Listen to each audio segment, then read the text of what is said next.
Hey guys, how you doing? Here's another project that I've had sitting on the shelf for a while now. It's a nice and studio scale red jammer Y-wing. I've wanted one of these for quite a while, and he'd Steve Nyson had finished the run really before I'd got into studio scale modelling, so I missed my chance then, and I've been trawling the junkyard of the RPF for years, and finally one popped up. So my friend got it for me, and yeah, sent it over to me. It's a really nice cast. Some of these later ones were showing their age with the quality of the castings, but this one's beautiful. I added a mount on the side for the Panavice mount on the alley wing bar. All that's left really is the pipe work, and I've ordered some pipes from EMA models that should be arriving soon, so I can crack on with that. And yeah, get this primed, and then shot with some Archive X Reefer White. But yeah, it's a really nice model. Looking forward to starting this and getting it all sorted and glued down. But yeah, that should be a good fun project to document, and yeah, hopefully I'll go through each step painting it, and yeah, another Y-wing to add to the collection. Okay, So I've given this a shot of primer. This is the Halfords primer, which is like a UK auto sort of shop that sells all parts for cars and that sort of thing, and paint. But it goes on lovely and smooth. It's just dark, and because this is going to have the Reefer White over it, it's going to take a few layers of the Reefer White to sort of kill this dark grey. But as you can see, it goes on so smoothly and with a beautiful finish. And there's a few niggles I've noticed I can pick up. There's a bit there that needs to be worked on, but yeah, it's looking good. Happy with that. hey guys, so here we are at the moment with the jammer. I've added all the pipes to the left hand side. Still need to do the bottom and some of them on this side. What's interesting though, if you look at the reference, the Y-wing that was sent to London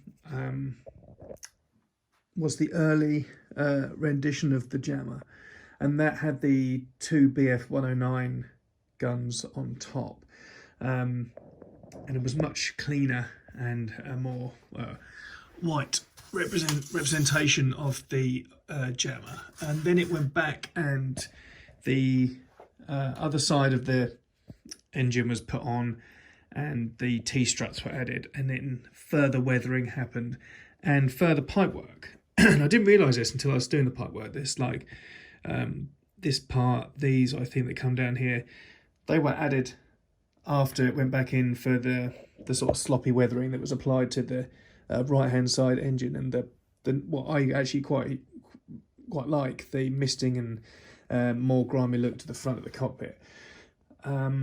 So yeah, that's how we're sitting at the moment. This will get some Reefer White, and I think I'm going to use the acrylics for this one, definitely for the base coating anyway, just because it's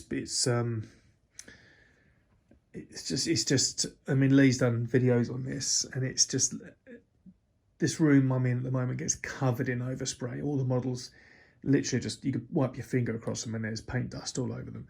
The acrylics really cut that down, and it's better for my health as well. So Reefer White base coating will be acrylic, and then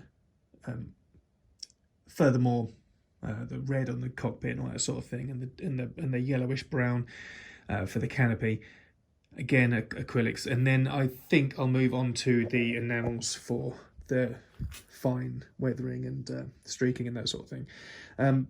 Here's the cockpit, and this is a Nyson Models jammer, like I've said previously. And these here, this one is an original that I bought from Prop Store, and this is from ILM, an original canopy. None of this is my doing, this is how it came to me. And this has been cast, so I've got myself my own copy of an original ILM production used Y-Wing part. Now I think this came off a Return of the Jedi Y-Wing. Lee Ralph has helped me do a bit of detective work on it, and we think the Y-Wing sitting in the archives picture, the famous one with George Lucas and all that, there's one leaning up at the floor and it's missing some of the parts that I've got here. So possibly, don't know, but it'd be nice to think that is the parts that I have, but I could be completely wrong. But I do know this is definitely production used. This is a cast from it, so I'm not sure whether I should use my cast of my own production used part on this jammer, which would be quite nice, or use the one supplied by Steve Neeson in a nicer model. The only difference is the front bit is not on the production piece. There's the little like a little added extra sort of part of the cockpit that it slots onto on the Y-Wing. That's not on there, so I could scratch that, that's fine. But also there's the there's the brickwork, which is getting quite difficult to find now, and I do have some castings of that, so I possibly could just use the castings and then have my own production cast piece on it. So yeah, we're getting there. My mojo's finally coming back for it, which is nice. I just want to get painting a Y-Wing again. This is like my fifth, it'll be my fifth Y-Wing in my collection. I'm just sort of addicted to them, I think. This one is going somewhere special, but I can't say anything about that just yet. The Tiger Sprocket one.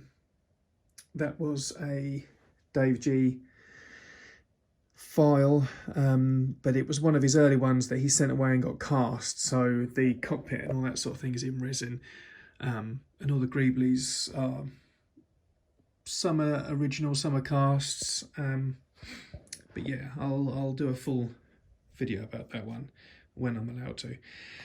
Okay, so hopefully the next update should be it sitting in paint.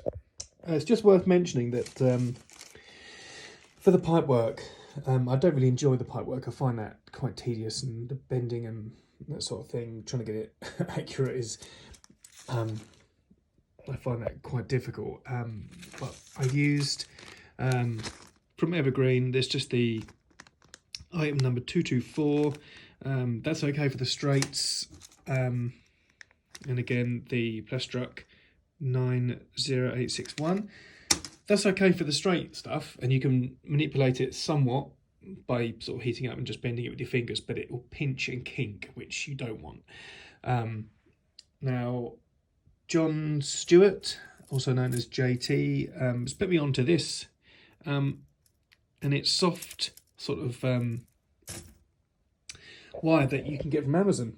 I think it's Jeweler wire or something like that in the search, but have a look for that, because that can be bent really easily and manipulated around the corners much easier. So thanks, John, for hooking me up with them. And also, I forgot to mention, thank you to John for casting this and repairing that side part for me. He's done a beautiful job.